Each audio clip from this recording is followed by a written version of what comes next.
Good evening, everybody, and welcome to the annual Select Board Candidates Forum presented by BCTV, the Brattleboro Reformer, and the Commons. I'm Randy Holhut, the news editor of the Commons. Joining me tonight is Melanie Winters, who is the managing editor of the Reformer. Our timekeeper tonight is Kate O'Connor. We've got 3 open seats on the Select Board for on the ballot this year. The 3-year seat will be competing for that will be Peter Case, our current 1-year member, and remotely, because he doesn't want to get us sick, is Oscar Heller, who was a past candidate.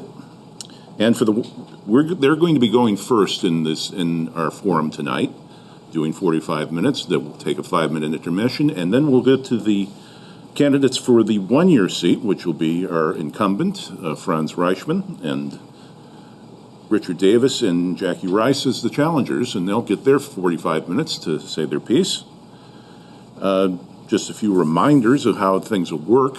The candidates will have 2 minutes for an opening statement to talk about themselves. Then we go into questionings, and each candidate will have 2 minutes to respond to the questions. And we hope everything goes smoothly. We'll let the candidates know when they're running long and make sure you don't filibuster. So I'll let Melanie open with the first question. Want them to? Yeah. Oh, yes, that's right. I keep doing this every year, going right to the questions rather than the introduction. So, Peter, introduce yourself. Oh, you want me to start? Yes, please. Okay. All right. I'm Peter Fish Case. I'll just go into my 2 minutes. I've been a part of this community since the late 80s. Prior to that, I lived in Wilmington, Vermont. Since moving here, I've raised money for new school boards, new scoreboards and backboards for BUHS. I raised money for the then Morningside Shelter, joined the board of the Boys and Girls Club. I was on a committee with the Windham Solid Waste District to explore a better recycling program. I've chaired the Windham County Relay for Life for 7 years and raised hundreds of thousands of dollars in that time for the American Cancer Society of Vermont, which directly went to impacting local families here that were suffering from cancer. I'm currently on the board of Black Mountain Assisted Family Living, an organization that provides individuals with developmental delays with permanent housing. I've served on the board of the Brattleboro Area Drop-In Center and then Groundworks Collaborative, becoming their vice president. I was on a statewide board for Girls on the Run. I even worked with the Brattleboro Chamber of Commerce on their annual fundraiser, the Jingle Bell Jog. My point is, I'm immersed in nearly every every facet of this community as a member of this community. I joined the Select Board a little under a year ago, so that I could have a more direct impact on how we shape Brattleboro, based on the literally thousands of conversations I've had with its citizens and business owners. So why am I running again? In short, unfinished business that I'd like to resolve. While our downtown, I feel, is growing, there are still questions swirling around panhandling that need to be answered. We have a drug problem in this town that I feel is the Select Board's responsibility to help craft a solution, which includes but not limited to treatment. Housing remains an issue and a top priority, as does public safety. I'm hoping to be a big part of the pool conversation that will serve this community for years to come and provide an outstanding place for our families to gather.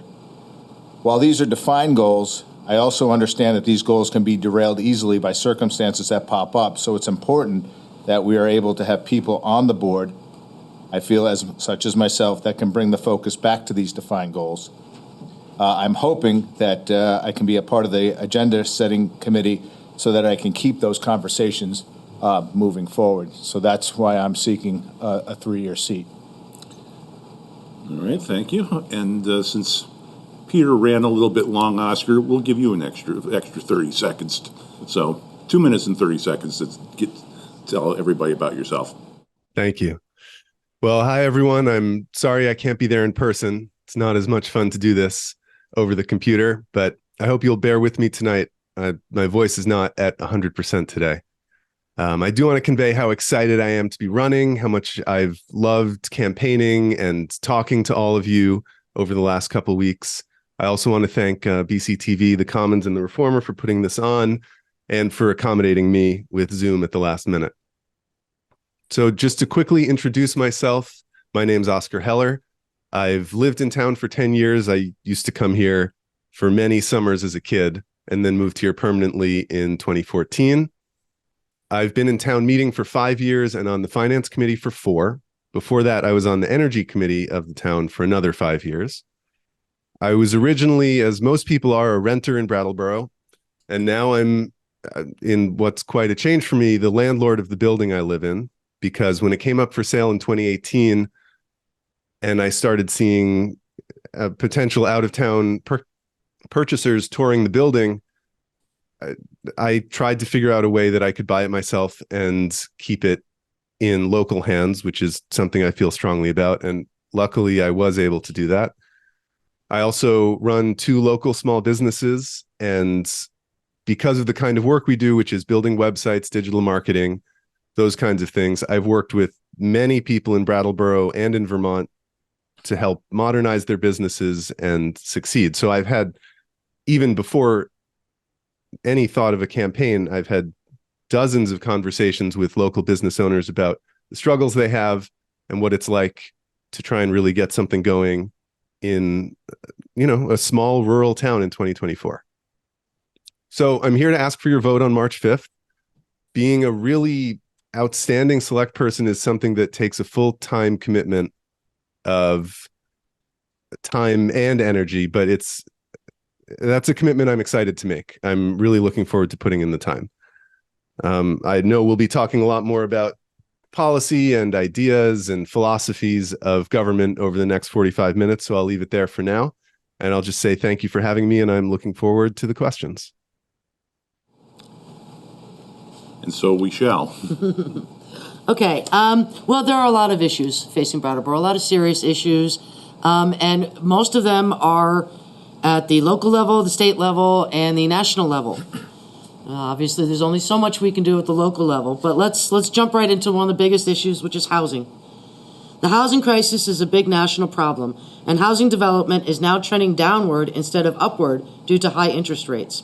What tools do you think town government can use to support and implement local housing solutions? Want to pick our first victim?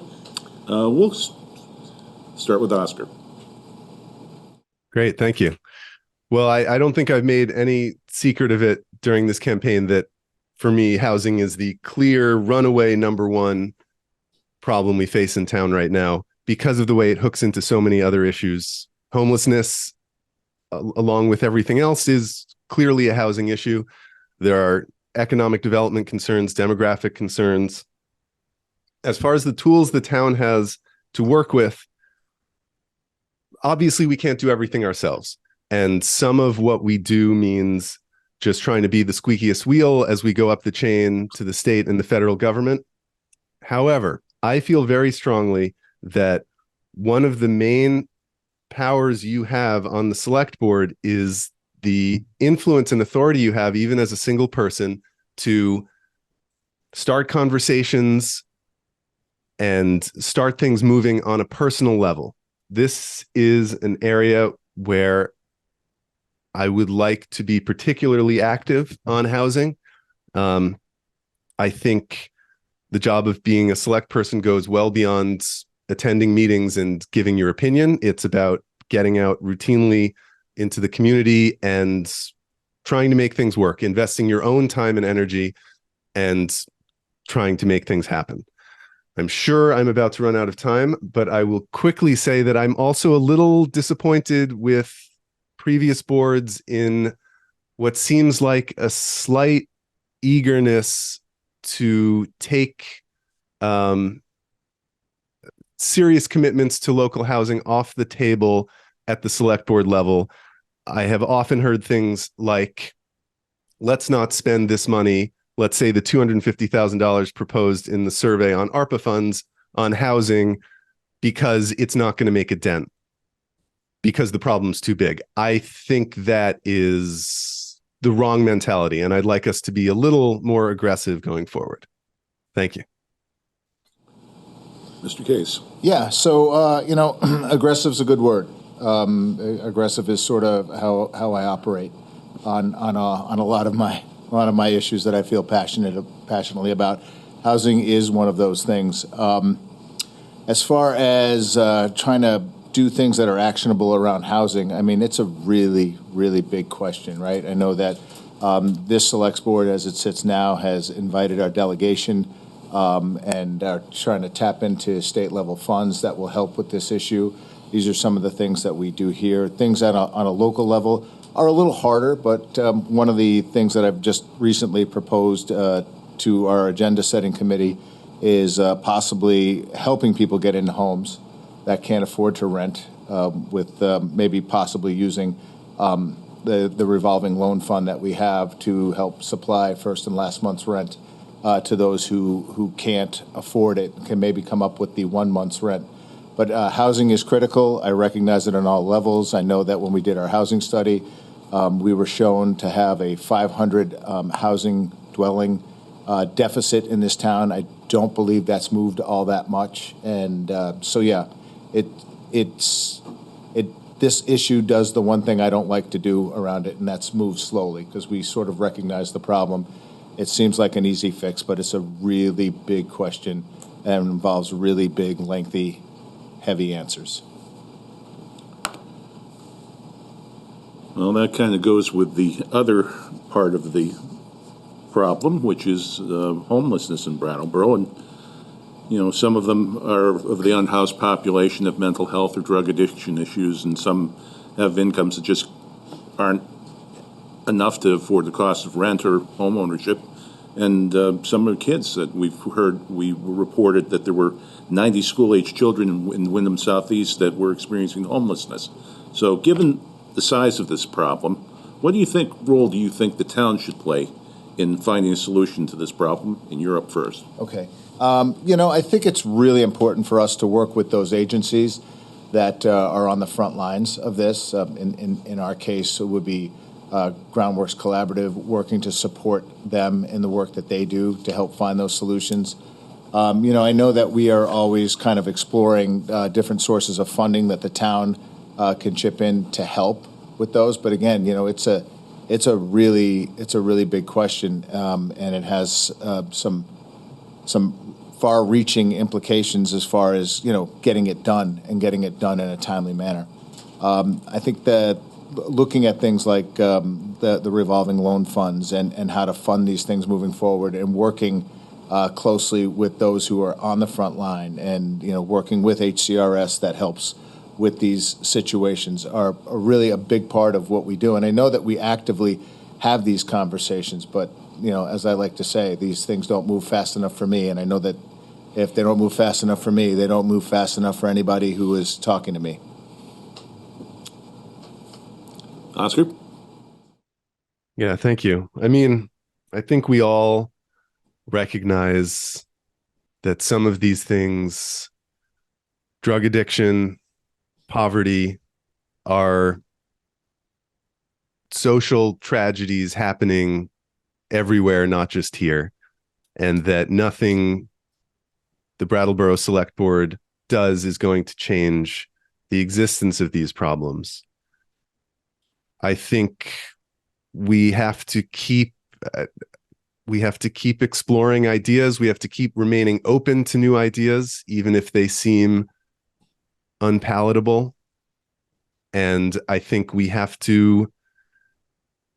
it's really important that we recognize that things such as drug addiction and homelessness and mental health issues, there's sometimes an attitude that this is a sort of a separate class of people in Brattleboro. And in fact, it's people that we know, and family members and friends that are being drawn into these lives, and often fatally. I think you would be hard pressed to find somebody in Brattleboro, certainly under 40, to find a single person who was more than 1 degree removed from someone who had died of an overdose.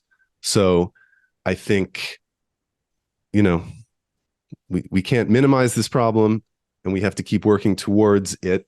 I will say this is an area where I'm really proud of the commitment that the town has made towards funding human services agencies in recent budgets.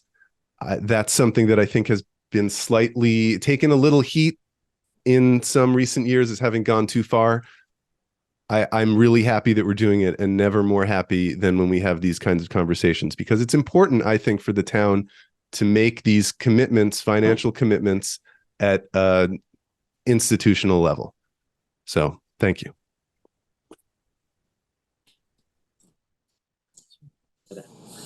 Okay, we're going to jump into another big issue. It's been pretty controversial over the last couple of years, and that is the EMS decision. It was controversial because a lot of people felt that it went against public opinion, ending the contract with Rescue Inc. and transitioning the town to a fire EMS-based provider model. As a member of the Select Board or an observer of the process, is there anything you would have done differently, and what lessons can be learned for dealing with controversial issues in the future? We're going with Oscar first. Oscar, you're up. Well, I don't think you'll talk to anyone in town who doesn't have their share of concerns or frustrations with how that process went. At this point, after 2 years, I'm looking forward, not backwards. I think that the lessons we can take from this include ways to be more transparent and engaged with the public on future issues that are going to be, or that once it becomes clear that they're controversial, finding a better process for doing that. This is certainly, as far as I can think, the largest addition to the town's portfolio of services that it offers in a very long time. And we're going to have to be very careful with it. I'm committed to making it succeed. I will continue to commit to that on the board. I think at this point, for the sake of the town, it has to succeed. We've invested too much already. And something that I feel very strongly about, coming from, finance committee meetings, which are happening weekly at this point this month, is we must be able to look back in a year or 2 years and 5 years and be able to untangle the finances of EMS from the finances of the fire department. Right now, in this budget, we've been having a lot of trouble because everything is now just under fire. So it's very hard to see what the impacts are of all these new positions and services. That's fine now. It's just sort of a clerical problem for us. But in a year or 2 years, when we want to say, hey, were these revenue estimates, were they good? Were these cost estimates, were we able, or the ability of our ability to fill these positions, were those accurate? Those are going to be critical in the years to come, looking at such a huge project. So that's very important to me. Would you mind reading the question again? Okay. Here we go. One of the most controversial decisions made by the Select Board was going against public opinion and ending the contract with Rescue Inc.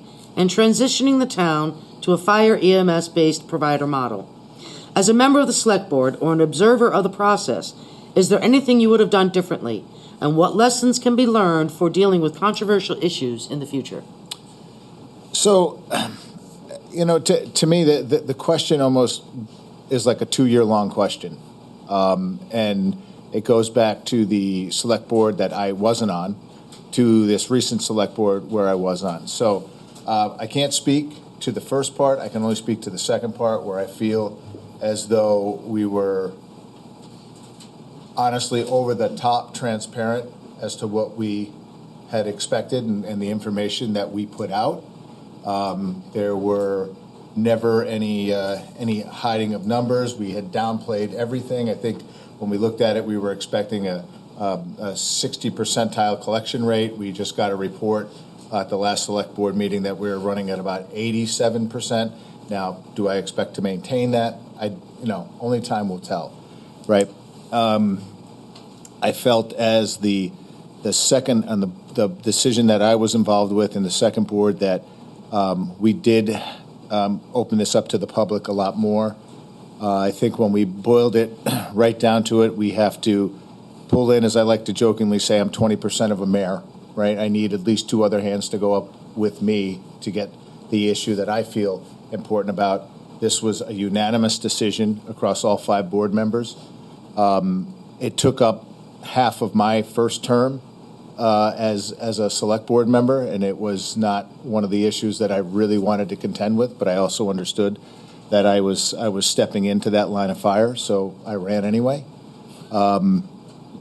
As far as how to deal with it, look, I had so many conversations with everybody who would find me and listen to me, and we would talk it all through, made decisions.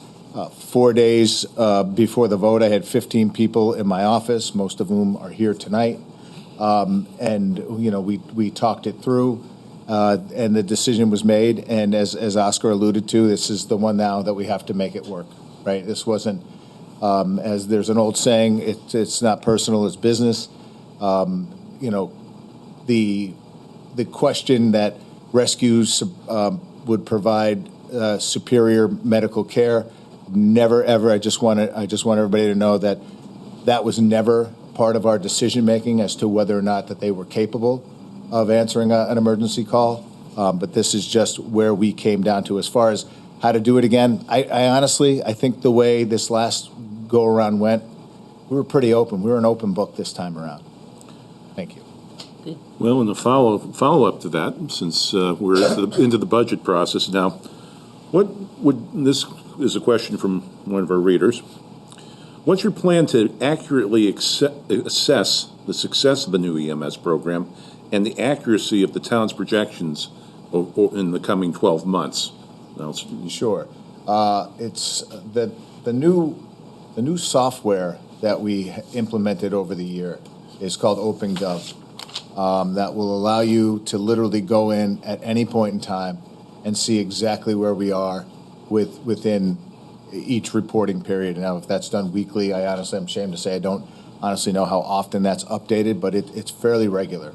So at any point in time, and we also have a brand new website that is much easier to navigate, and trust me when I tell you, when it gets into these kind of sites, I turn into a little bit of a troglodyte myself, but I'm often able to find and put my fingers on things that I need to when I'm looking for information. So we've got a brand new website, brattleboro.gov, with new software that allows us to report to everybody sitting in this room and out in the community within just a few clicks to find out exactly where we are. So, I mean, it's completely open and transparent. Oscar? Yeah, so I think for me, the public presentation of the info, while it's important, is mostly just a technical problem in that when we have the information and the numbers, yes, we need to find a way to communicate that effectively to people and transparently, and those OpenGov and the new website are definitely good tools to do that. The thing that concerns me, and you know, I said some of this in my previous answer, but is how to disentangle the numbers, basically how to be able to look at the fire budget and understand what parts of that budget are EMS related and fire related. For example, I mean, to take a really simple example, right now there is a line item in the budget in the fire department which is just staff salaries, and unless, as far as I know, there are no plans to break out a separate EMS section in the budget, which makes sense because it's just a service that's being added to the fire department. But I'm really concerned that unless strong, focused efforts are made, we could come back next year and look at the FY26 budget and the FY25 actuals and just be looking at something that we can't easily understand. We must be able to, starting, let's say, at the beginning of the new fiscal year, we must be maintaining the data in such a way that we can look back over time and say, here's what we said EMS was going to cost. Here's what it actually did cost. Here's how many people we thought we were going to be able to hire, but actually we haven't been able to fill 2 positions, and that's a problem. Or I'm not saying it's going to be bad news. It could be good news. But, you know, a lot of these numbers are based on revenue estimates, collection rate estimates. These are uncertainties, and we need to do our accounting in such a way from the start that we're able to do this analysis. That's incredibly important. Okay, for our next question, we're going to go from hyper-local to another issue that has local, state, national, even global ramifications, and of course that is climate change. We want to know, this is a reader from question, how you advocate for climate resilience and adaptation. More specifically, climate change is a serious threat to Vermont's economy, with skiing, fall foliage, maple syrup production, and other industries particularly at risk. Given the stakes, how will you plan for Brattleboro's economic future? And that's Oscar first. Well, thank you for this question. It's a great one. I think climate resiliency is going to be vitally important. I think there are, there are, even if we look purely at the economic perspective, there are different dimensions here. The threats to some of the main economic engines of Vermont, like you just listed, are serious. Those are going to be very difficult to tackle. We're going to have to think creatively and possibly painfully about the future of some of these industries. I don't like getting too much into the doom and gloom on this stuff, but yeah, foliage tourism, skiing, obvious. I mean, we saw the winter we just had. Maple syrup industries. It's not just economic. These are parts of Vermont's identity.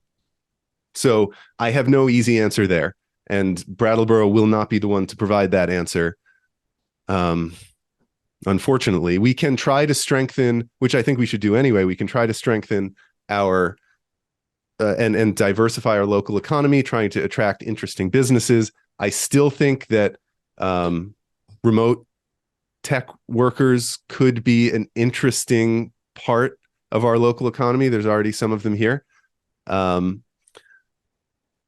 As I see that I have 30 seconds left, I'm going to jump quickly to one other economic cost, which is the cost of damage, physical damage from environmental events. If we invest in physical climate resilience infrastructure, such as floodplains, stormwater gardens, reducing impermeable surfaces like pavement, we will reduce the damage that we take from catastrophic storms. I mean, no one needs to be reminded of Irene, but even last year, one of the reasons Brattleboro did not suffer as much as other towns was because of the floodplain out by Melrose and other investments that were made. So we need to continue that as well. So how can Brattleboro, I guess all we can do is kind of control everything that's within our borders, right? And that's taking a look at things that we have been actively taking a look at, like our bike infrastructure.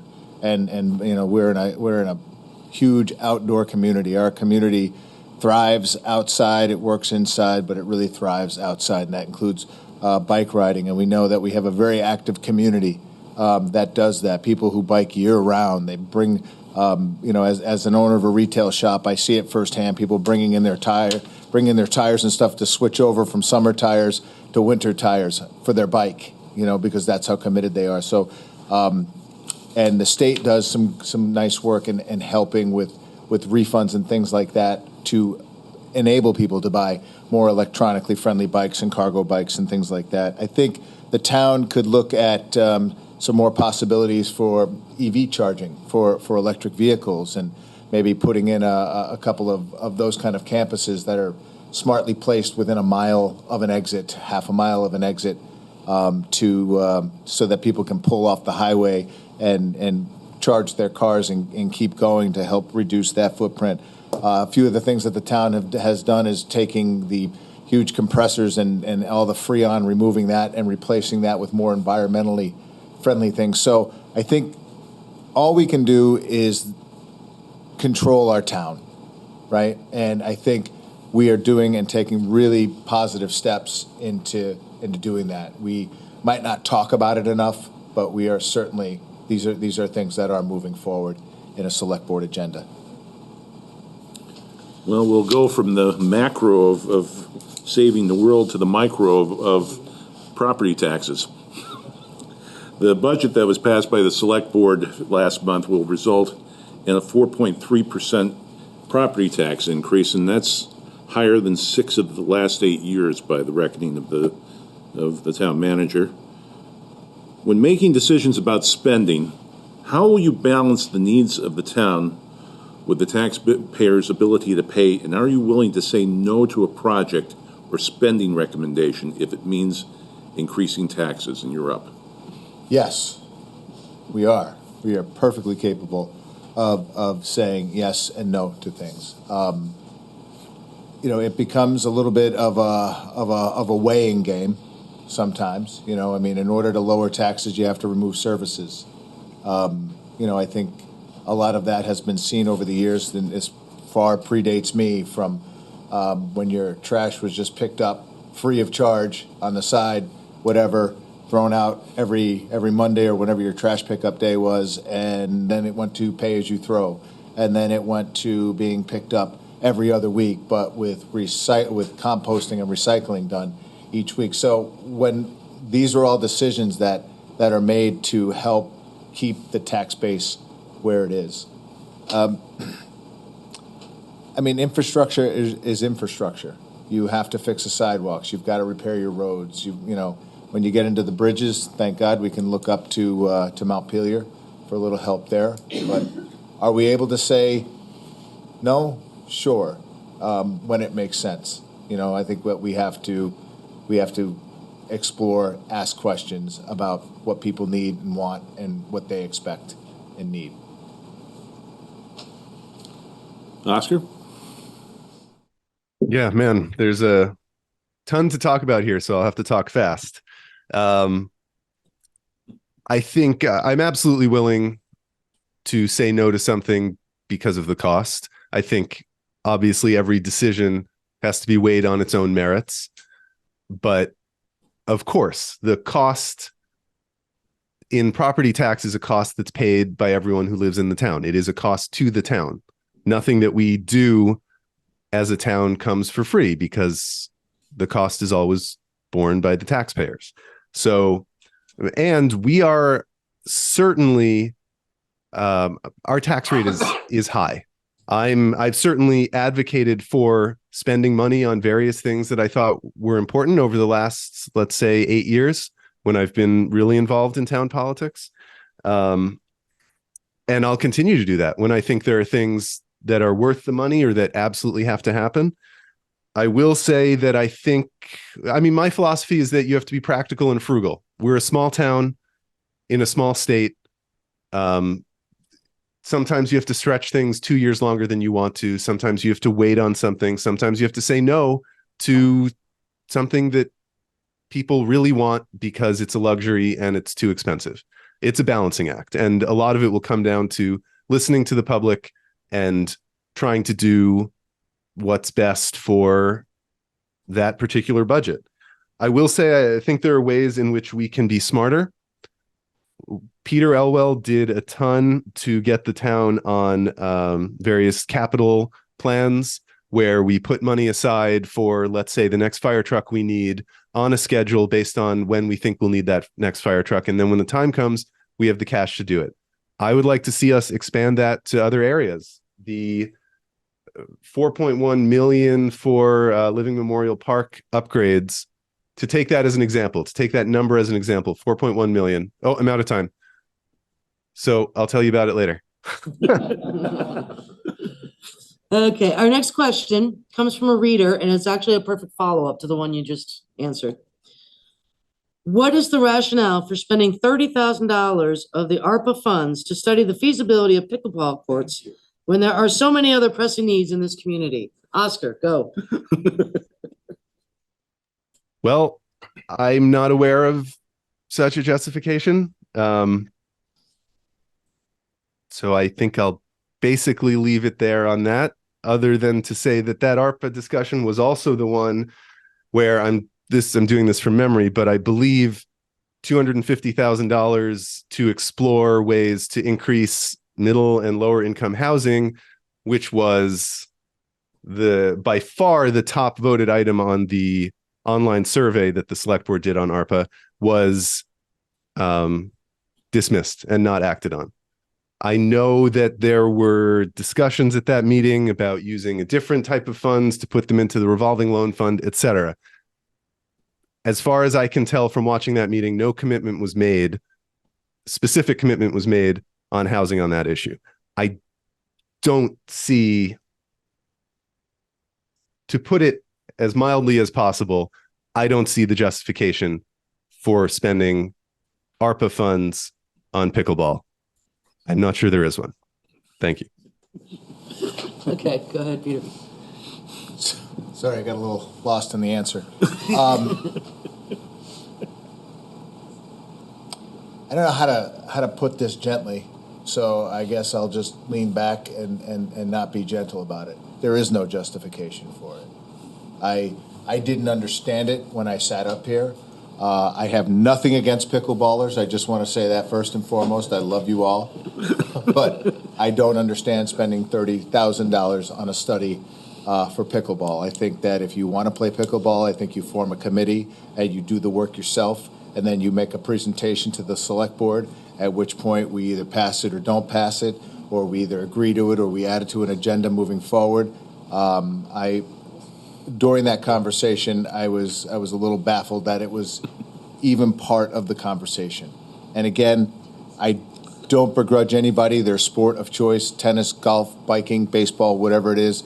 I think it's great. I don't think any of those came before the select board, and I'm not sure why pickleball did. Well, a more serious thing that may be coming up before the select board came up in the legislature recently. The House passed a bill that's H-72, if you're keeping score at home, that's now being considered by the Senate, that would create 2 overdose prevention centers, otherwise known as safe injection sites, in Vermont. And in order for a site to be set up in a town, it would have to be first approved by the municipality's legislative body, i.e. the Select Board. As a member of the Select Board, would you support the siting of an overdose prevention center in Brattleboro? And why or why not? And Peter, you get this one. Am I in favor of it? Yes. No, I'm not. And straight up, I'm not. With that said, everybody has the right to live. Everybody has the right to get the help they need to help fight a disease, to help cure them. We need to take better measures to be more preventative, and how we address the community with those solutions.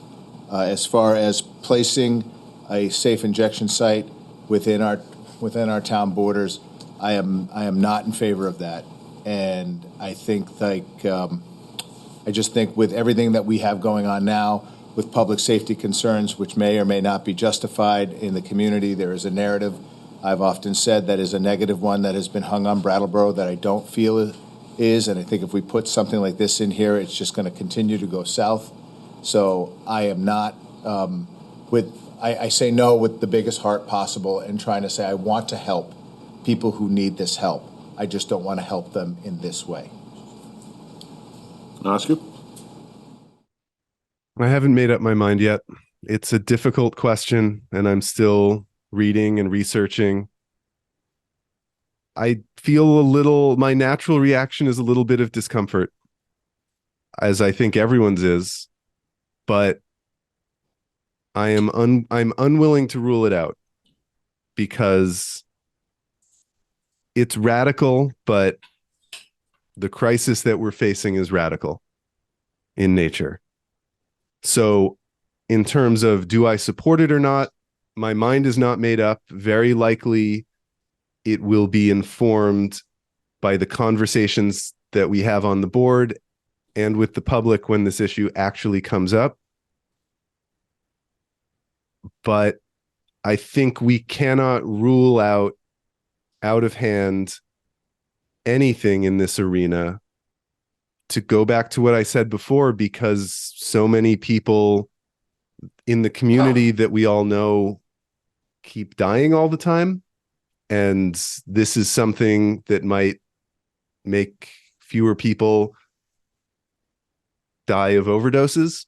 I think it's something that we owe to the community to at least consider. I understand the reservations and the hesitation, but I think we have to give it a hearing, and I will give it a hearing.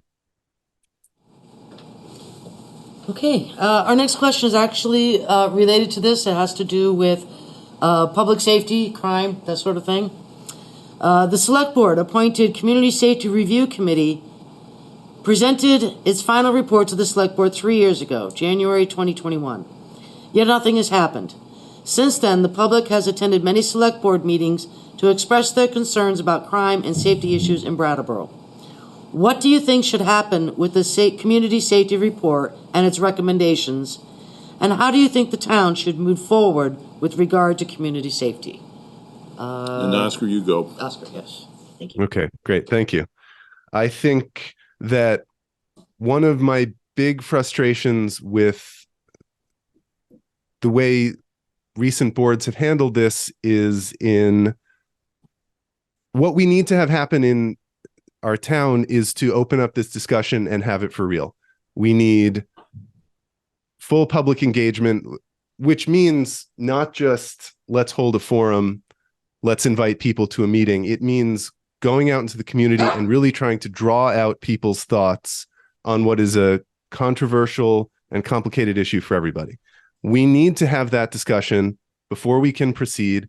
And for some reason, recent boards have been a little reluctant. I mean, I can't think of how many times this discussion has been pushed off of agendas or pushed to other times.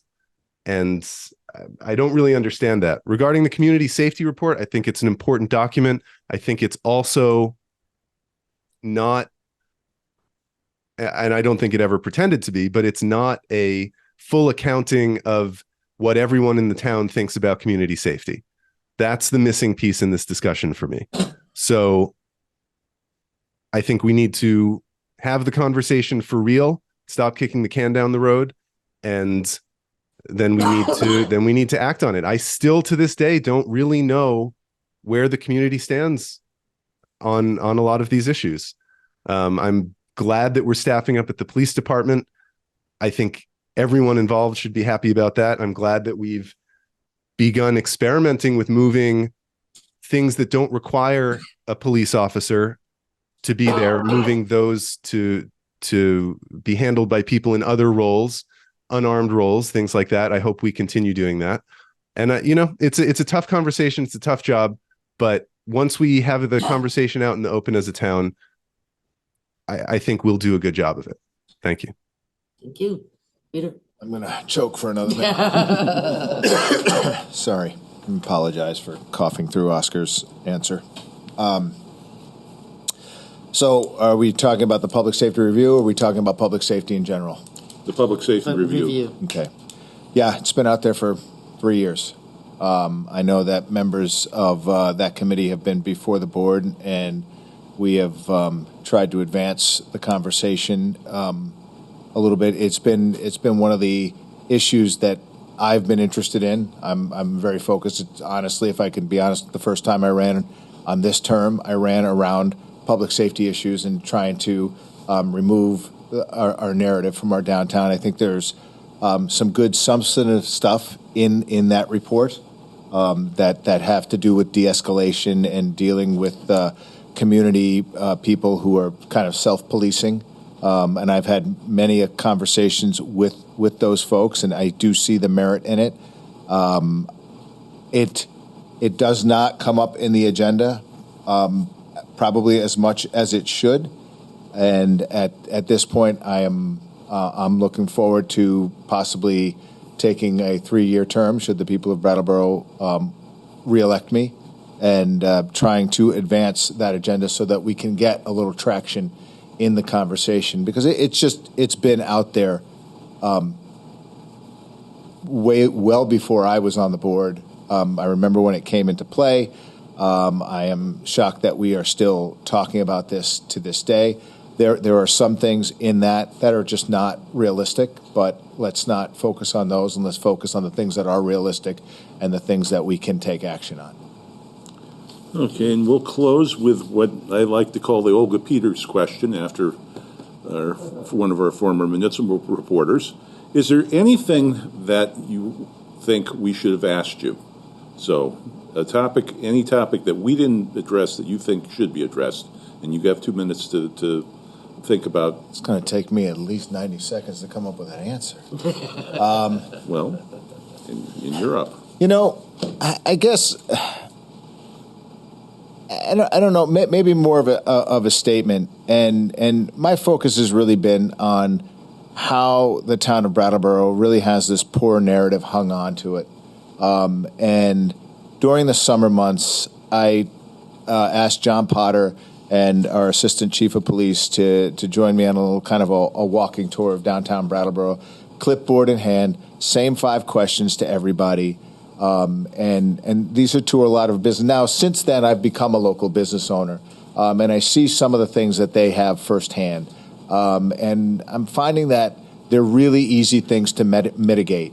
If there's somebody out in front yelling in front of your business, this has happened with me at Burroughs. I've gone out and I've just asked them if they were okay, and they've asked me why, and I said, because you're yelling, and usually that means you're in distress. So are you in distress? No. Can I get you anything? No. Then can I ask you to please stop yelling? Yes. I think, and when I took that walking tour, that was the feeling that I was getting from all of our downtown merchants and the message, not all of them shared this message, but they all wanted you to know that it's just not as bad as people say it is. And as a select board member, if given another 3 years, I want to try to drive that point home. That we can make this town a really nice community again with a nice warm kind of old school small town feel. I don't think that was a question you could have asked me, but that's an answer I would have given if asked that question. Very good. Okay, so the answer in search of a question. You have an answer in search of a question, Oscar? Well, I guess.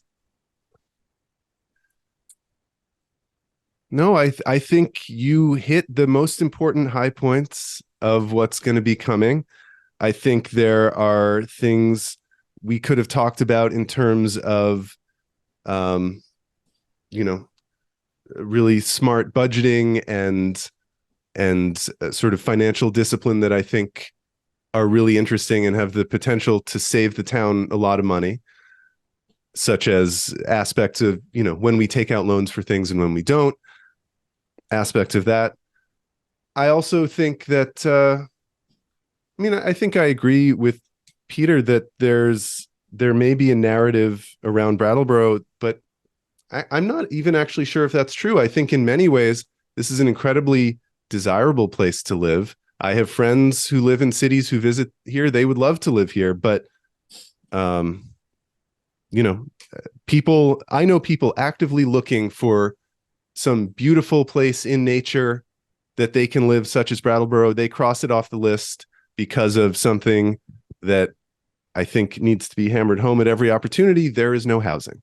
So I think that's just the number one problem we're going to have to grapple with, the way it affects new businesses moving to town, whether they will or won't because they can't find housing for their employees. Demographic problems of young families not able to move to town because there are no houses for sale. It's something that I think needs to be absolutely top of mind for the new select board, and I will make sure that it is. So again, thank you both for moderating this and for hosting this. And thanks for Peter for joining me. And I'll hope to be talking to you all soon on the street as soon as I am over my exciting bout of COVID. Thank you, Oscar. Okay, and with that, we can take our 5-minute intermission. Thank you, Peter. Thank you, Oscar, for making this help move along. And we'll take a 5-minute break, and then we'll have the candidates for the 1-year seats up on the podium. Thank you. Good. Thank you.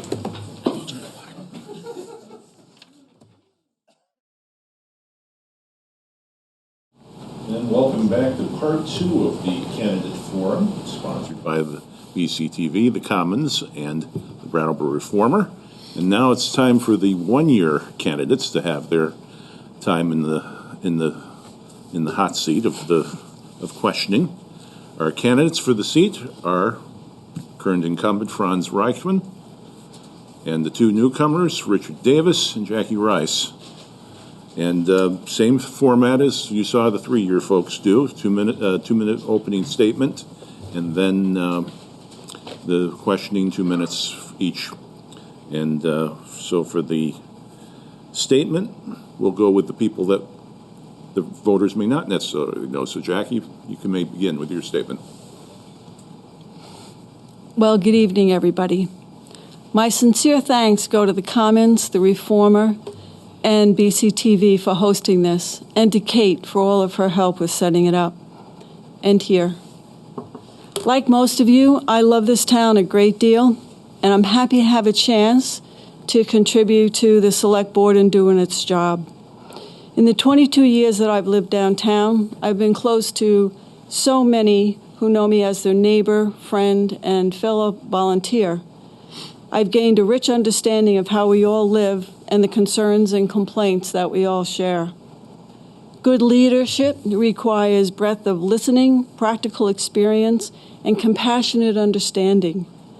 Having self-awareness, some legal and financial background, and a big dollop of good judgment is necessary when balancing our complex needs within the jurisdiction of the board and the means of our budget. My family is solid working class. I was a single mother, starting out on welfare, but going on to college.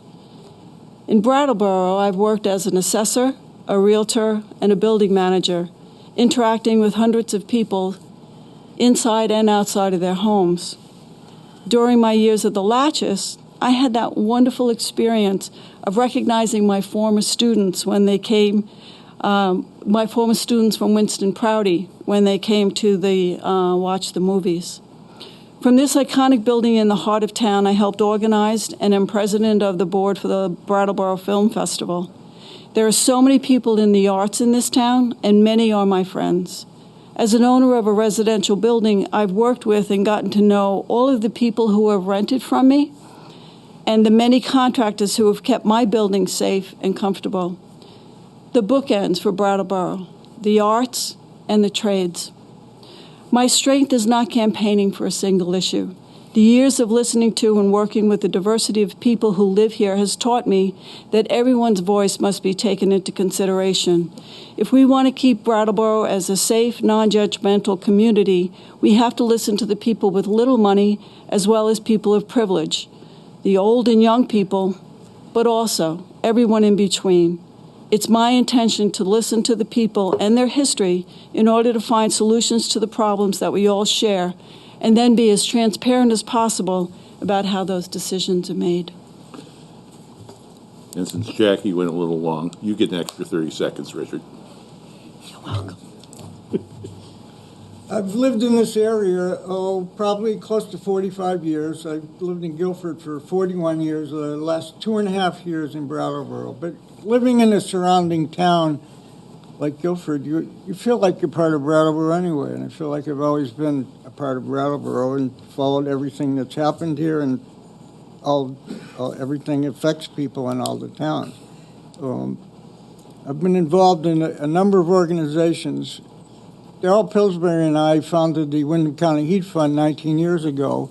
We raised almost $1 million of local money, helping roughly 2,000 people or 2,000 allotments of fuel over that period. And every year we think we're going to stop, but the need never decreases, so we'll probably keep going for a while.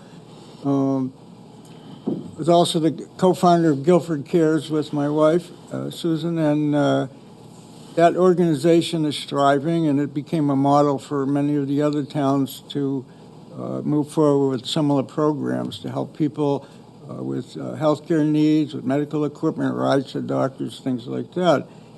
And I've been a registered nurse in Vermont for 45 years and mostly retired. I still have my license, but sort of winding down, doing things. I consult with people on insurance issues. gained some expertise at understanding insurance, and I help people with that. I was on the Morningside Shelter Board before it was affiliated with, before Groundworks was created, for 13 years, and 4 of those years as president of the board. I also was the executive director of the Vermont Citizens Campaign for Health, and was very actively involved in healthcare reform activities in Vermont as a lobbyist for universal healthcare for about 25 years, and I continue to do some of that work now. I also was a columnist for the Brattleboro Reformer for 25 years. I've written, published a couple of books, and continue to write on a weekly basis and disseminate that out in different media formats. In 2007, I received the Community Person of the Award, the Community Person of the Month Award, and then 2008 from SEFCA, the Community Catalyst Award for given to people that are pushing forward agendas that help people in the community. Important to me, issues that the reason that I'm running for the Select Board is because I feel that I can offer a voice that may be a little bit different than some of the people that have been on the board recently or in the past. I like to listen and think about things and be thoughtful about responses and respect other people's opinion, and make sure that when I see decisions, to try to work as collaboratively as possible.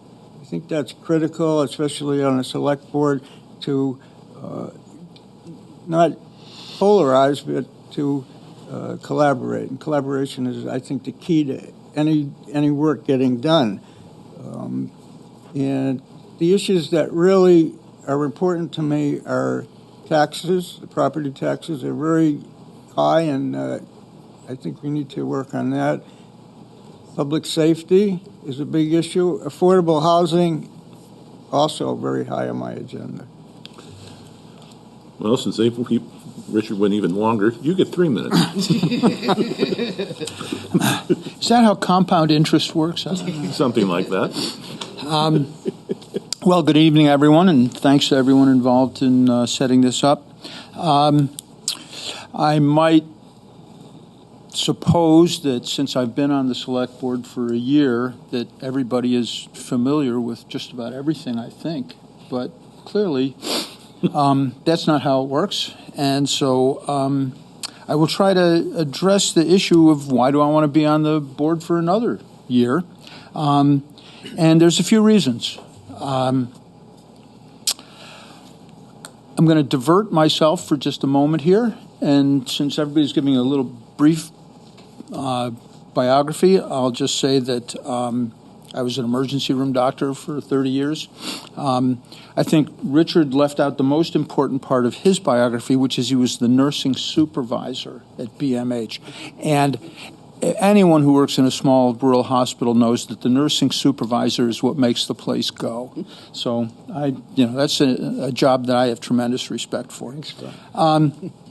But why am I running for a second year? And there's several reasons.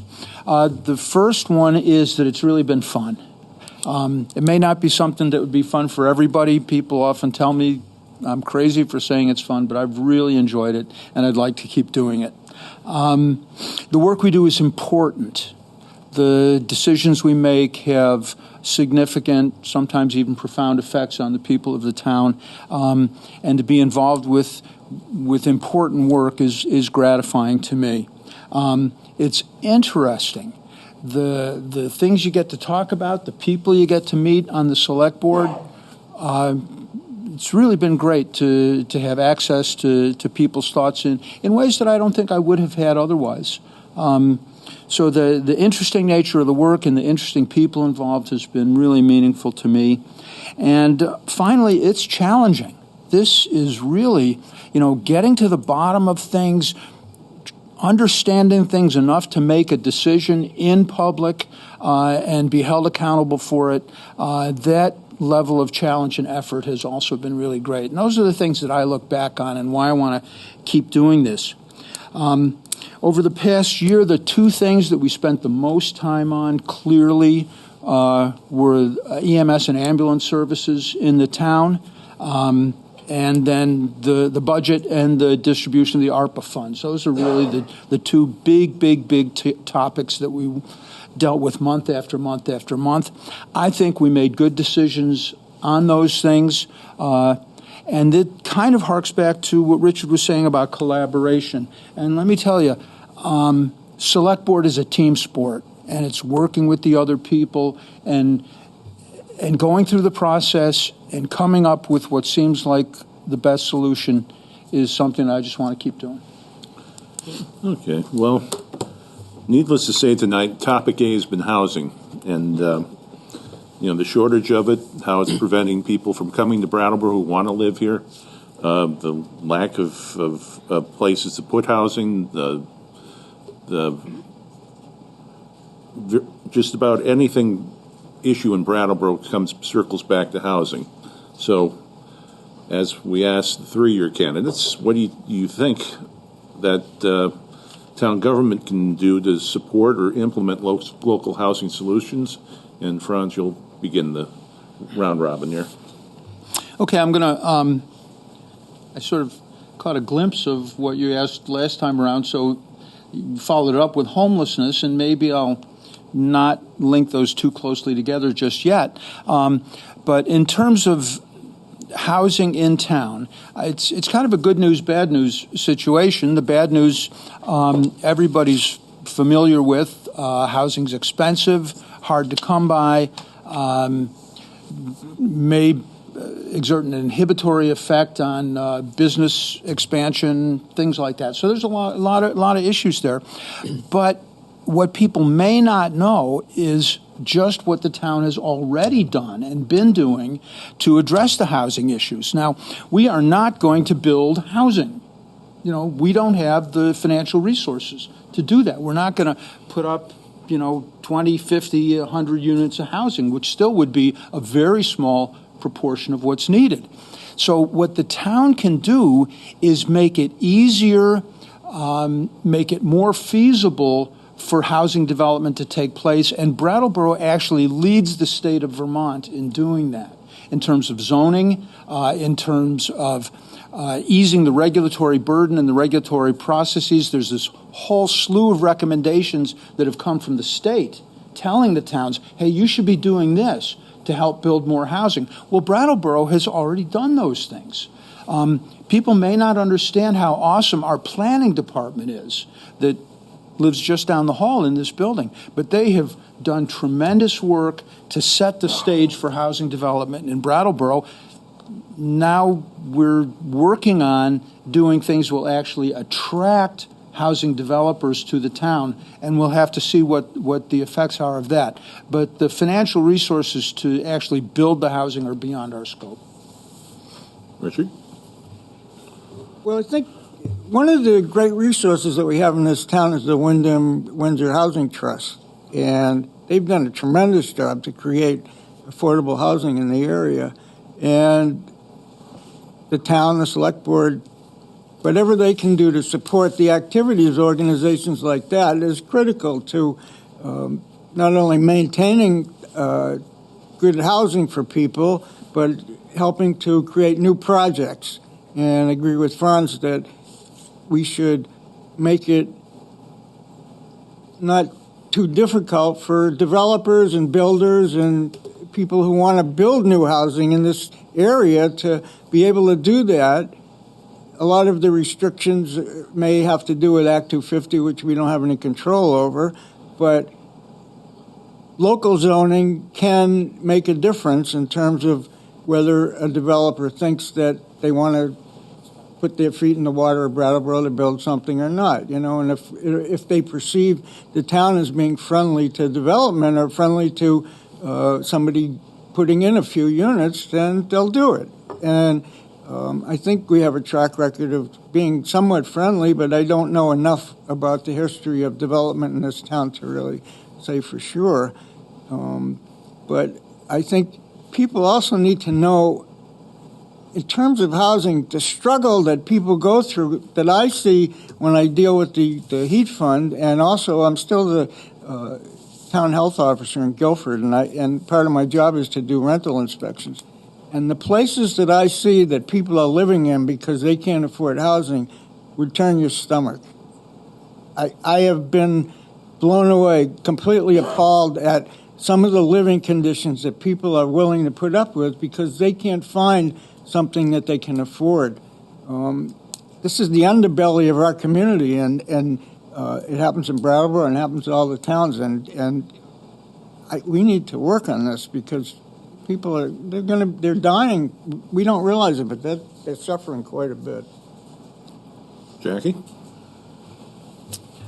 Well, I look, being a small residential house owner and manager in town, I look at it also from the housing providers' viewpoint, which is an important viewpoint because without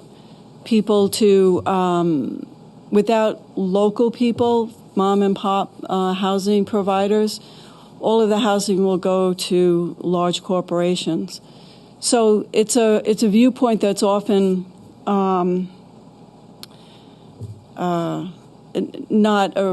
not appreciated and sometimes even looked down upon. I'm new at this, so finding the words is going to be hard for me. Just got to let you know.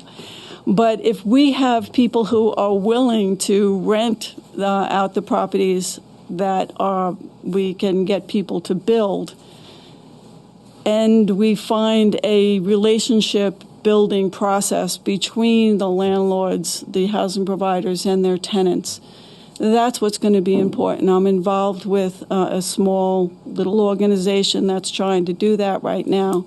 Because putting people in housing and then having them learn what they need to do and have the resources for staying in those properties is what's important also.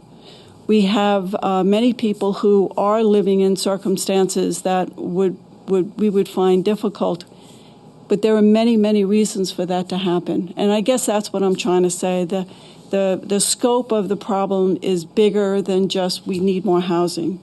We need people to be able to afford it, so you have to have their income taken into consideration. That needs to be also addressed.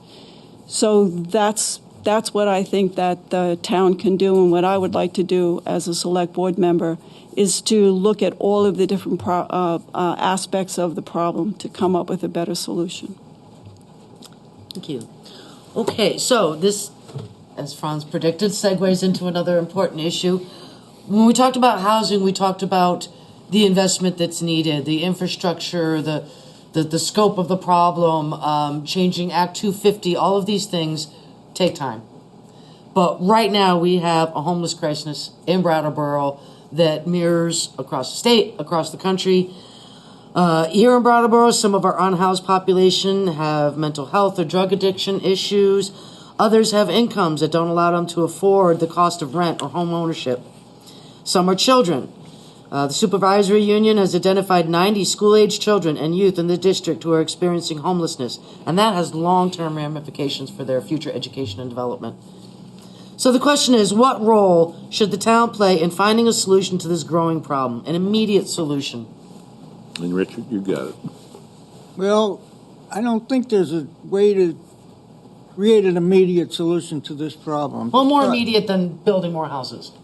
Well, I don't think there is, because homelessness has been around for quite a long time, and we will never tackle the root causes of homelessness on a very local level, because really the real reason for homelessness is because of the gap between the haves and the have-not in this country, and as that gap continues to increase, it feeds into all the problems that create homelessness. But having said that, what can we really do here? Well, I believe we have one of the most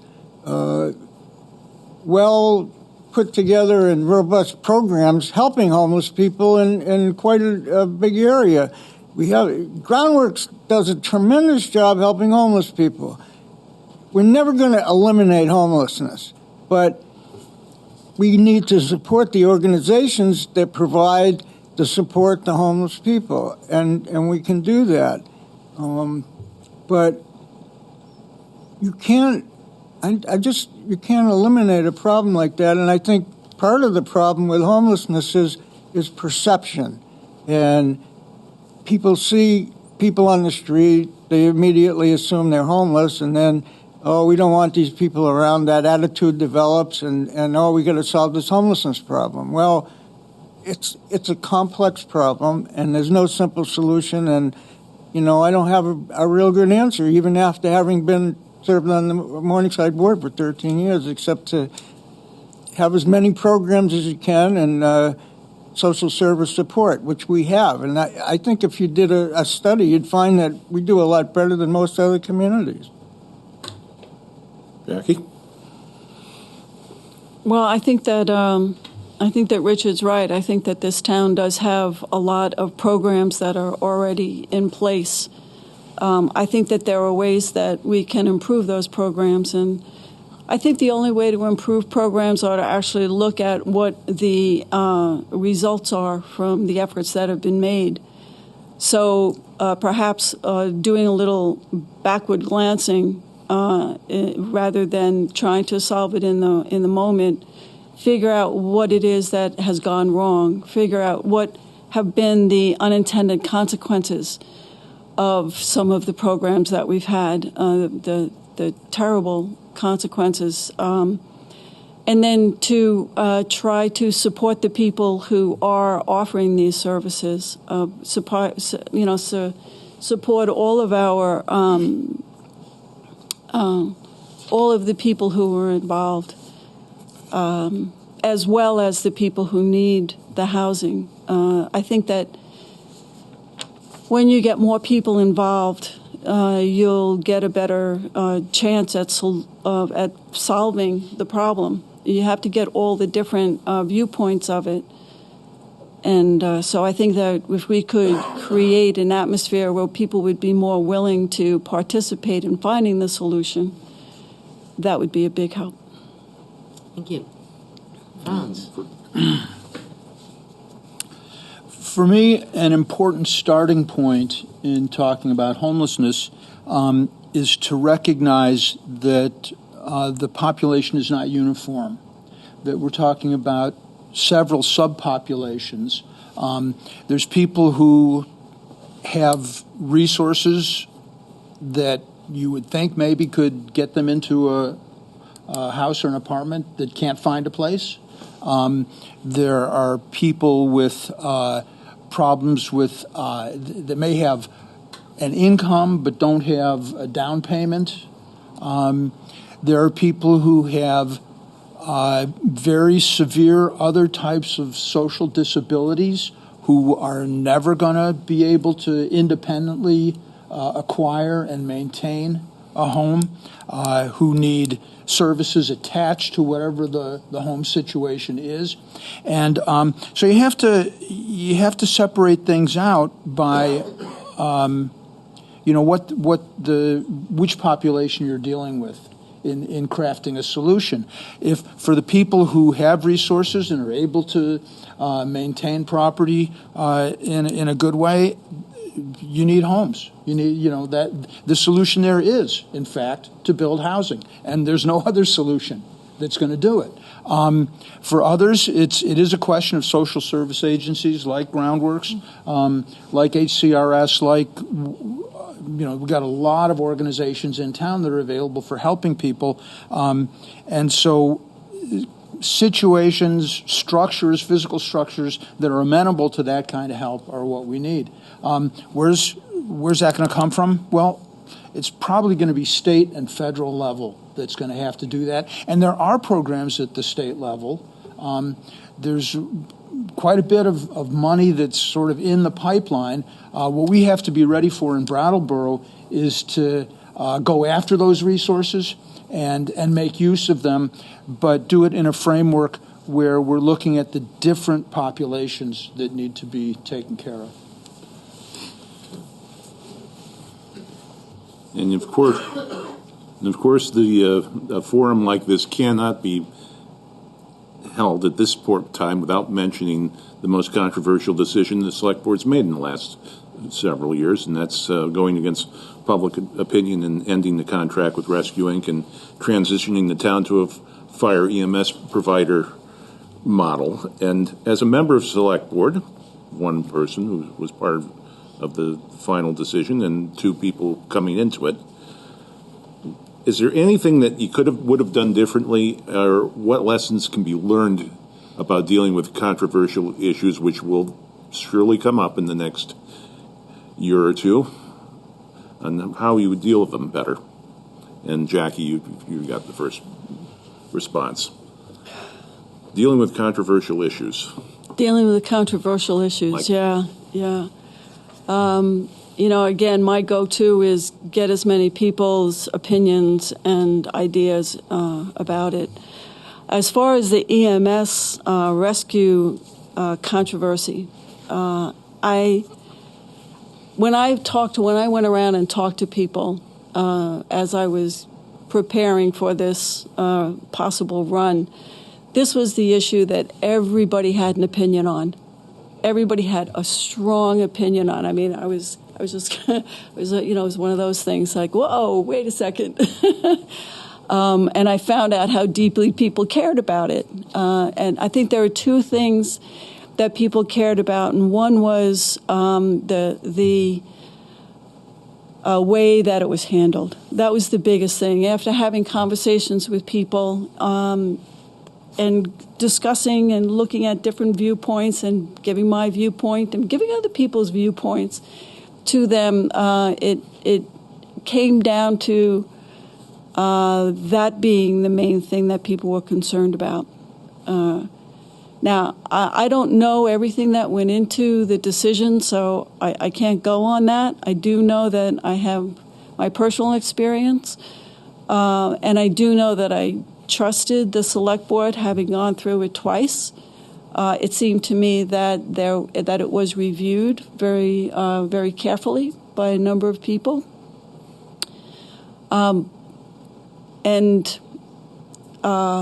I feel, my personal feeling about it is, if I'm going to be giving money for a service, I would prefer to be giving it to the town than to an outside agency. So let me just say that outside straight.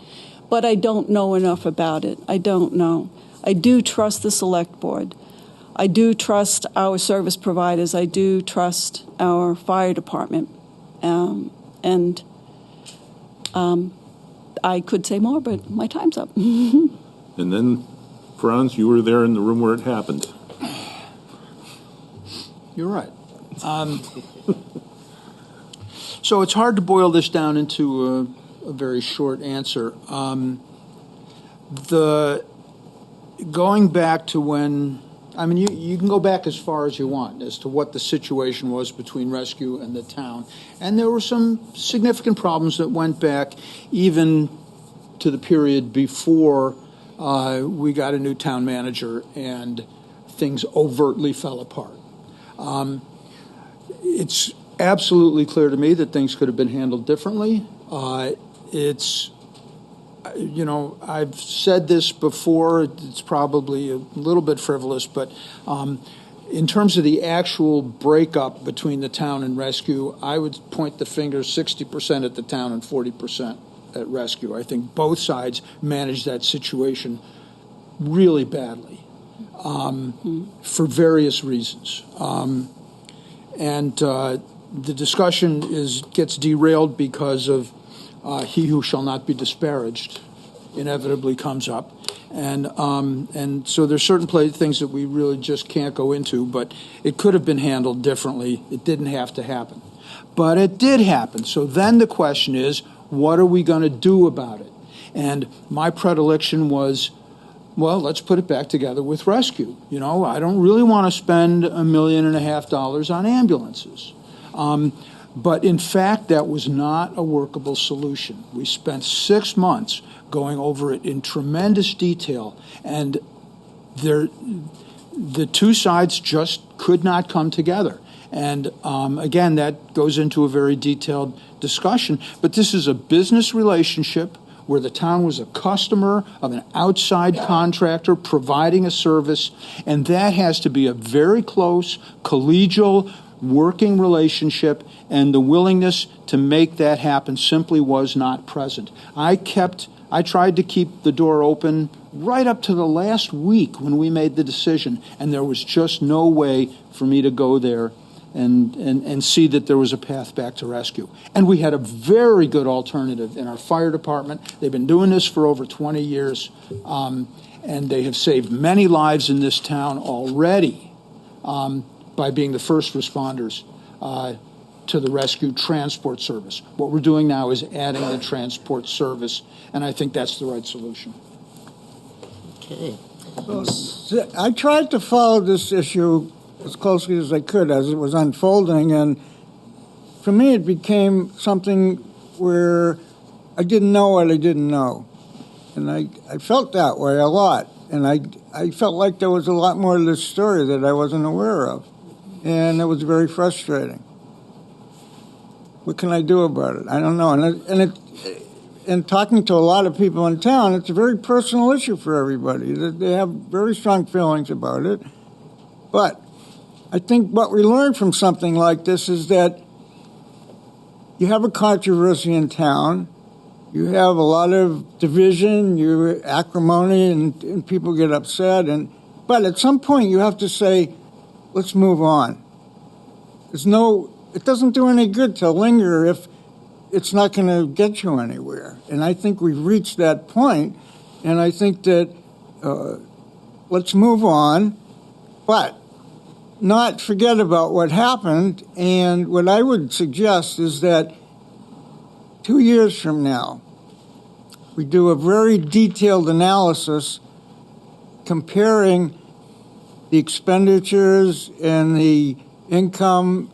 Look at the sheets, the balance sheets of what will be the service that we have, the town service, 2 years from now. Compare that, find a way to make an equal comparison to when rescue was providing the ambulance service, and see if we can make a comparison that makes sense, and maybe perhaps draw some conclusions from that.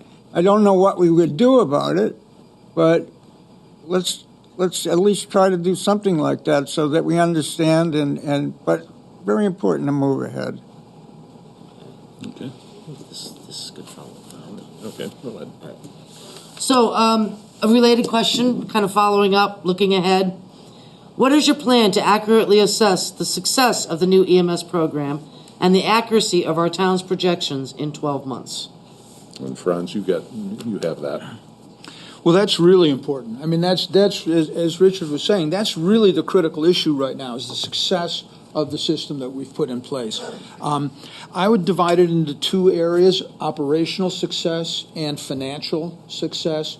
The operational success, the way you look at that is through quality improvement programs, which are always a part of any kind of emergency medical services system. When I was working in the ER years ago, for 7 years, I was the medical director of emergency medical services in Cheshire County, New Hampshire, right across the river. And so that was 33 towns with ambulances and EMTs. And I didn't run the business side of things, but in terms of the medical supervision, the operational supervision, that was me. And we did a lot of stuff of tracking performance, complaints, working through things that happened that didn't go the way they should have. We had a lot of work to do on that, and getting feedback from other stakeholders in the community. You put that all together, and that's your assessment program for the operational success of the service. And that all needs to be done, and that all is being done. The fire department has just hired Billy Fritz as the EMS coordinator. He seems like the right guy for the job, and that'll be really important. The financial success, as Oscar brought up before, there are some difficulties with really making dollar-to-dollar comparisons of different systems. But what we do know is what the additional cost per year of this service will be over and above what we were already spending, and we will know the additional revenue from the service over and above what we were already collecting. So there's a fairly direct comparison as to whether we're having to throw more and more tax dollars into this or not. And I'm very hopeful, and with the financial planning that the town has done, that this is going to be something that supports itself to a really considerable extent, hopefully 100%. But that we'll know, it'll be 18 months from now before we really know that. I don't think a year is long enough to assess a program fairly. There's going to be a lot of kinks to work out. I mean, this is a whole new area, and it's very complicated. It's not simple. So I think at a minimum 2 years for an evaluation period.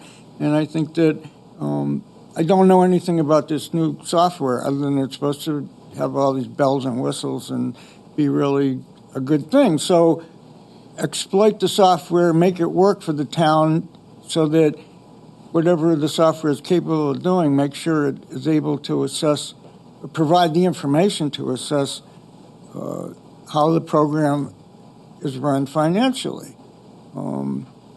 I think the people of Brattleboro are not afraid to express their opinion. So if there's a problem with service, you'll hear about it, I'm sure. I don't think you need to worry about that. And but still, as like Franz says, you need parameters in place to measure that quality service, and that's very important. So I think it's going to be hard to make a comparison.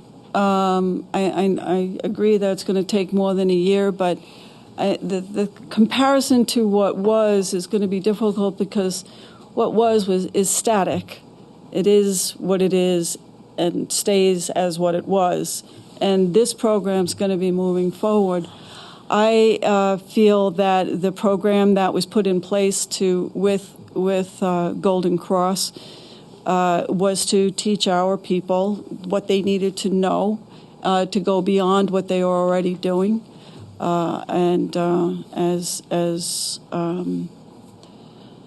so it's just adding on the transport part, and I think that once we get an assessment of how it's doing and keep an eye on what can be improved, that it's going to be successful. The fire department, the people in the fire department, I feel are already so good at what they do, and they're all rooting for their own success. I think it's also going to be totally scrutinized.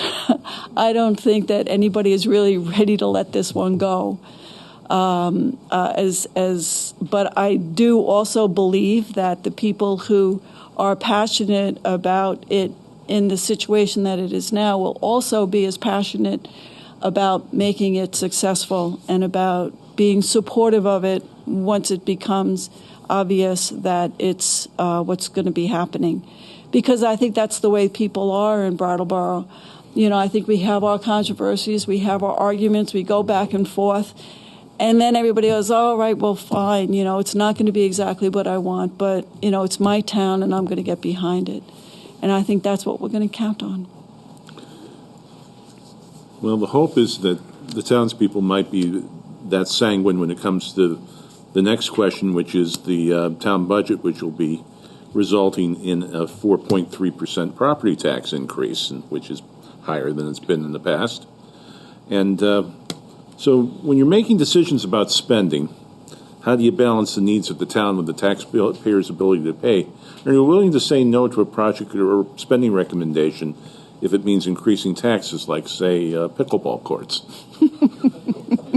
And Richard, you got that. Well, in terms of taxes, my feeling is that as a select board member, excuse me, I would take the spending of money very personally as if it was my own, which it really is, and everybody else's money. And I think it's critical to, when the town wants to make an expenditure, a significant expenditure, they need to find a way to offset that somehow. It doesn't necessarily mean automatically we got to cut a program. Maybe there's another way to find a stream of revenue to at least pay part of that, some of it. There are things that have to be done, infrastructure has to be kept up, those kinds of things. But there is a lot of discretionary spending, maybe not a lot. I don't really feel like I know enough to say that right now. But there are some discretionary spending, but I think there have to be offsets, or there has to be somebody on the board that says, no, wait a minute, we can't spend that money. I want you to find some money somewhere else to offset that. And I think that's really important in terms of taxes. My fear is that, well, and I've raised this question with people, but they say it already has happened, but my fear is that Brattleboro is going to be like Cape Cod, where all the people that work there can't afford to live there anymore. And I don't want to see that happen. Taxes. I got to tell you, I get my taxes automatically deducted from my account because I try to pay as little attention to them as possible. But it is a 4% increase actually sounds low, because I keep hearing 20% increase across the state. So what that comes down to is I don't know enough about it. All I know is I pay my taxes. As far as nixing any kind of a project that's suggested, especially pickleball, because it's going to increase taxes, I think it's an important part of being a governor, in being a governing body. You have to make practical choices, and they have to fall within the budget and within the purview. If it's outside of your jurisdiction, there's nothing you can do about it. If it's outside of your budget, there's nothing you can do about it. So those choices have to be made, and it has to be made with all of the different angles of it, both the issue that's trying to be resolved and also the people that are going to be affected by it. And taxpayers are the people who are affected by it. But also the renters are affected by it, because if we have to increase our rents to cover our taxes as well as our other expenses, taxes are a big chunk of it. So it is everybody's problem, and it is everybody has to be taken into consideration when you're making decisions like that. And the defender of pickleball. So, is this a budget and ARPA question, or is that's it. That separate? It would kind of be both, because Okay. ARPA being money that was used to earmarked for long-term infrastructure projects and things that, as opposed to salaries or short-term projects. Well, the answer to the pickleball question is simple. Where does that fall in the continuum? The answer, the question about pickleball, should we have spent $30,000 on scoping out pickleball courts? And my answer is, what is wrong with you people? Of course we should spend $30,000 scoping out. We've got a great Recreation and Parks Department in this town. We're spending $4.1 million on generational improvements at Living Memorial Park. I don't know how many more million we're going to spend on the swimming pool. $30,000 for pickleball? This has got you upset? Pickleball's an awesome sport. I don't play it myself. But go over to the rec center sometime and watch the people waiting in line to play pickleball indoors or outdoors at the park. We do not have enough pickleball facilities in this town to meet the demand. And this is an older group of people. They're out there, they're socializing, they're getting exercise. This is an excellent use of the town's money. And not only that, but the amount that was put in the budget was not $30,000. It was $250,000. And we said no to that. because we didn't know where we were going to put them. We didn't have a plan. Now, the $30,000, we may not have to spend that much on a scoping study, but if we do, it'll set the stage for spending more money to actually build the courts, and I am in support of that. And those of you who haven't played pickleball yet, watch out. It's coming for you. Okay, let's go to community safety here. The Select Board appointed Community Safety Review Committee presented its final report to the Select Board 3 years ago, January 2021. Yet nothing has happened. Since then, the public has attended many Select Board meetings to express their concerns about crime and safety issues in Brattleboro. What do you think should happen with the Community Safety Report and its recommendations? And how do you think the town should move forward in regard to community safety? I lost track of who goes first. Jackie. Jackie. Okay. Aye.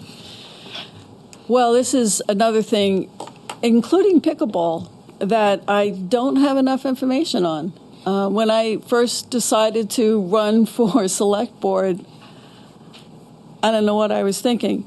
But it certainly, I do not come to this with enough previous information on it.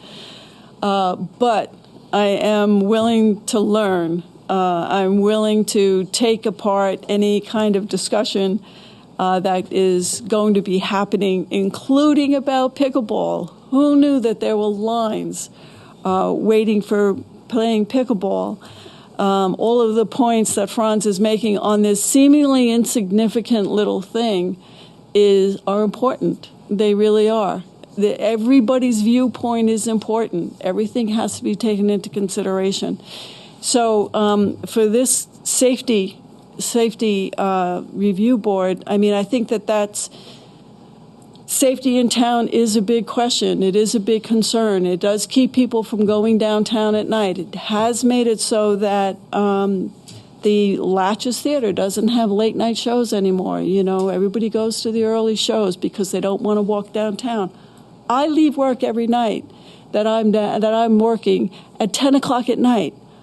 I don't have a problem walking downtown at night.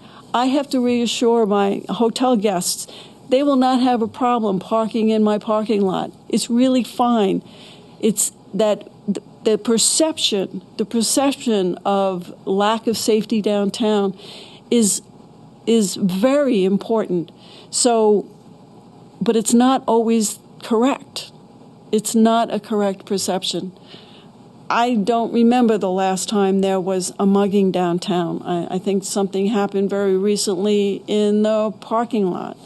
But as far as downtown goes, it's been years since somebody's been violently attacked downtown. So I think that the Safety Review Board needs to be respected. The report needs to be read, and I need more information on it. Franz? Yeah, community safety. That's going to be a big deal for the Select Board starting very soon. We were ready to bring it up as one of our major projects back in the end of summer, early fall period. And we kind of, I don't want to say derailed, but a curveball came our way, which was this project from the governor's office where a fellow named Jim Baker is going around to different towns and talking to them about community safety issues. And comes with potentially resources to help us, various financial resources, other types of resources for us to help address the issues with. So we kind of took a step back and we're waiting for Jim Baker to come back with his findings related to Brattleboro, as he's already done for Bennington and Springfield. So, we're next in line. He's due, I can't remember if it's the March 5th or the March 19th meeting, but one of our meetings in March, we're expecting Mr. Baker to be back here and then start moving forward again. The community safety review process that we did a few years ago published a long report with a lot of recommendations in it, but it focused on a subset of the community. It was deliberate. It was openly stated that they were looking at previously marginalized communities, people who have the most contact with police, and they were looking at it largely from the perspective of what's it like to interact with law enforcement agencies of various types in town. It's very important what they did. We need to start there with the discussion, but we need to expand the discussion to the entire community. It's not enough just to look at the restricted set of issues that they were looking at. I'm not familiar with the report. I didn't read it. I don't know about it. But I'm sure there's some good information in there. But on the other hand, if something's 3 years old on that topic, I think it probably is stale. Or maybe that's not the right word. But it needs to be updated with more recent information because this is a very dynamic situation in this town. And over the last year or so, it's changed quite a bit. The other thing that I think we need to look at is not measure this in terms of if people get hurt or not, or if there's been, publishable crime or something like that. The perception of fear is something very strong in this community right now. And I have some firsthand experience, well, secondhand. My wife has been taking some classes downtown, and the class ends after it's dark. Well, most of the class is women, and a lot of the women won't go to the class anymore because they're afraid to go to their car from where the class is to wherever they have to park because they're afraid they may encounter somebody who scares them. And that is a very real thing going on in this town now. And it ties into all the other issues that we have in terms of homelessness, in terms of substance abuse and all those problems. But I think we have a new police chief, too, so that means a more recent reassessment needs to be done. But I think it's a more pressing issue than a lot of people realize, and there's a lot of fear out there, and people aren't expressing it publicly because they're afraid.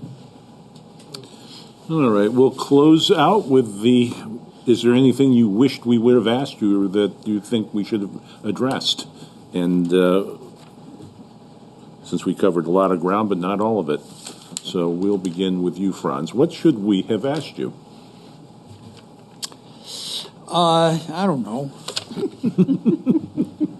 You're the professionals here. What issue is important to you that we didn't cover? Well, I'm going to tell you I've got this whole list of things that I'd like to see us work on in the coming year. But I'm just going to go right to my kind of heartfelt issue, which is we need better public bathrooms in this town. And people come and they're visiting here or they're homeless here. Again, there's all these different populations that make up the community that needs bathrooms. And we need to do a needs assessment survey, a resource evaluation. And I think we need to create public and private partnerships to address this issue. It has come before the select board already, and there were some ideas about putting in these big modular bulletproof bathrooms in various places around town. We didn't support that. We said no to that on the select board. And I think there's a better way to do it, but we've got to figure out who needs bathrooms, what's available now, and how we can match up the need with the available resources and put some money into it. I'm not against spending money on it, but we've got to make sure it's targeted and it's done properly. And you guys didn't even ask about it. Mr. Davis? Well, I think one question that I would like to see asked of the select board at some point is more of a long-term vision kind of question. Where do you see Brattleboro in 10 or 15 or 20 years from now? I think there's a tendency and I'm not saying this is a negative thing, but it's sort of like the parable of the blind man on the elephant, and everybody thinks they know what they're touching, but they don't really see the big picture. And Brattleboro has incredible resources, human resources. We have a beautiful location. We've never exploited the potential of being next to the river. I I mean, that's a whole nother issue, complicated.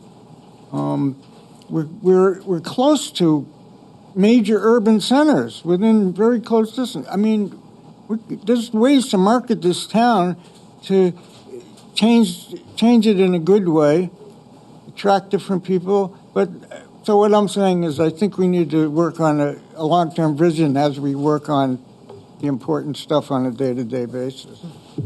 And Jackie? Have you been talking to Spoon? I agree with both Franz and Richard. I think that there are aspects of Brattleboro that are appreciated more by people who are outside of Brattleboro than people who are inside it.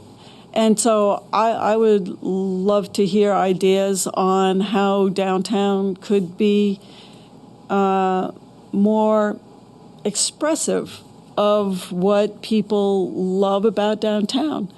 I think it would be great to have more money put into access to the river and to having pickleball downtown, things that will bring people downtown in order to enjoy downtown. I mean, I love walking through downtown, and I would love to have more things to do around here. I think that the downtown area is the heart of Brattleboro. It's, you know, where everybody is drawn to, and also the value and wealth of the community is drawn from downtown. So. Okay. Thank you for showing your faces here tonight and speaking to the potential voters out there. We'll, in terms of housekeeping, don't forget, March 5th is Election Day. Mm-hmm. And the voting will be at American Legion Post 5 on Linden Street, 32 Linden Street, from 7 a.m. to 7 p.m. And it's going to be a little complicated this year because you're going to get 3 ballots.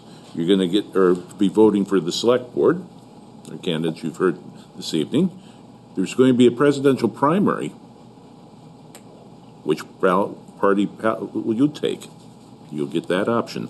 And you'll also be voting on the Wyndham Southeast School Board and candidates for each town. So the early voting's begun. You can go to the town clerk's office and vote there. You can get an absentee ballot, although it's a little late to get it mailed to you. You may want to just run down to the town clerk's office to get it.